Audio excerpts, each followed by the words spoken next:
ಜಿಲ್ಲೆಯ ಜನರ ಬಹುದಿನಗಳ ಬೇಡಿಕೆಯಾದ ಶಿರಸಿ ಕುಮಟಾ ರಾಷ್ಟ್ರೀಯ ಹೆದ್ದಾರಿ ಬಸ್ ಸಂಚಾರ ಪುನರಾರಂಭ ಕಾರ್ಯಕ್ರಮಕ್ಕೆ ಇಂದು ಕುಮಟಾ ತಾಲೂಕಿನ ಕತಕಾಲ ಭಾಗದಲ್ಲಿ ಶಾಸಕ ದಿನಕರ್ ಶೆಟ್ಟಿಯವರು ಅದ್ದೂರಿಯಾಗಿ ಚಾಲನೆ ನೀಡಿದರು.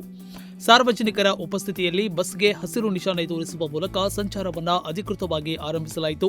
ಈ ಬಸ್ ಸೇವೆ ಪುನರಾರಂಭವಾದುದರಿಂದ ಶಿರಸಿ ಕುಮಟಾ ನಡುವಿನ ಪ್ರಯಾಣವು ಸುಲಭ, ಸುರಕ್ಷಿತ ಹಾಗೂ ಸಮಯ ಉಳಿಸುವ ರೀತಿಯಲ್ಲಿ ಸಾಧ್ಯವಾಗಿದ್ದು, ವಿದ್ಯಾರ್ಥಿಗಳು, ಉದ್ಯೋಗಿಗಳು, ವ್ಯಾಪಾರಸ್ಥರು ಹಾಗೂ ಸಾಮಾನ್ಯ ಪ್ರಯಾಣಿಕರಿಗೆ ಮಹತ್ತರ ಅನುಕೂಲವಾಗಲಿದೆ.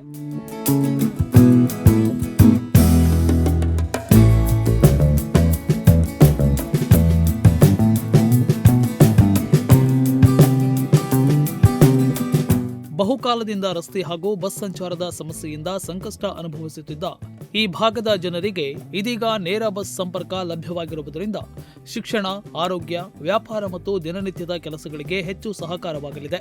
ಜನಸಾಮಾನ್ಯರು ಈ ಬಸ್ ಸೇವೆಯ ಸದುಪಯೋಗ ಪಡೆದುಕೊಂಡು ತಮ್ಮ ಪ್ರಯಾಣವನ್ನು ಸುಗಮವಾಗಿ ನಡೆಸಿಕೊಳ್ಳಬೇಕೆಂದು ಶಾಸಕ ದಿನಕರ್ ಶೆಟ್ಟಿಯವರು ಹೇಳಿದರು. ಇವತ್ತಿನಿಂದ ನಾವು ಕುಮಟಾ ಶಿರಸಿ ಏನು ರಸ್ತೆ 2 ವರ್ಷಗಳಿಂದ ನಿರ್ಮಾಣ ಆಗಬೇಕಾಗಿತ್ತು. ಆ ಒಂದು ರಸ್ತೆ ಈಗ ಕತಗಾಲದಿಂದ ದೇವಿಮನೆ ಘಟ್ಟದಿಂದ ಮತ್ತು ಶಿರಸಿ ತನಕ ರಸ್ತೆ ಸಂಪೂರ್ಣವಾಗಿ ರೆಡಿ ಮಾಡಿ ಕೊಟ್ಟಿದ್ದಾರೆ. ಇವತ್ತು RNCT ಕಂಪ್ನಿಯವರು ಸ್ವಲ್ಪ ವಿಳಂಬ ಆಯಿತು. ಅದರ ಮಧ್ಯದಲ್ಲಿ ಮಳೆ ಬಹಳ ಬಂದಿದ್ದರಿಂದ ಈ ಸಾರಿ ಅಕ್ಟೋಬರ್ ಎಂಡಿನ ತನಕನೂ ಮಳೆ ಇತ್ತು. ಹೀಗಾಗಿ ಕೆಲಸ ಮಾಡೋದು ಸಿಮೆಂಟ್ ರೋಡ್ ಆದ್ದರಿಂದ ಕೆಲಸ ಮಾಡಲಿಕ್ಕೆ ಸ್ವಲ್ಪ ಕಷ್ಟ ಆಯಿತು.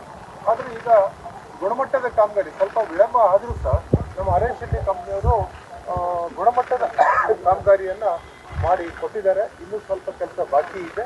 ಆ ಕೆಲಸನೂ ಶೀಘ್ರವಾಗಿ ಮುಗಿಸೋದ್ರ ಬಗ್ಗೆ ನಾನು ಪ್ರಾಮಾಣಿಕವಾದಂಥ ಪ್ರಯತ್ನ ಮಾಡ್ತೇನೆ. ಈ ವೇಳೆ ಕುಮಟಾ ಮಂಡಲ ಅಧ್ಯಕ್ಷ GI ಹೆಗಡೆ, ಅಳಕೋಡು ಗ್ರಾಮ ಪಂಚಾಯತ್ ಅಧ್ಯಕ್ಷ ದೇವುಗೌಡ, ಪ್ರಮುಖರಾದ ಗಜು ಪೈ, ದಿವಿಗಿ ಗ್ರಾಮ ಪಂಚಾಯತ್ ಅಧ್ಯಕ್ಷ ಜಗದೀಶ್ ಭಟ್, ವಿನಾಯಕ್ ನಾಯ್ಕ್, ವೆಂಕಟೇಶ್ ನಾಯ್ಕ್ ಹಾಗೂ ಊರಿನ ನಾಗರಿಕರು ಉಪಸ್ಥಿತರಿದ್ದರು. Nudisiri news desk, Honnavar.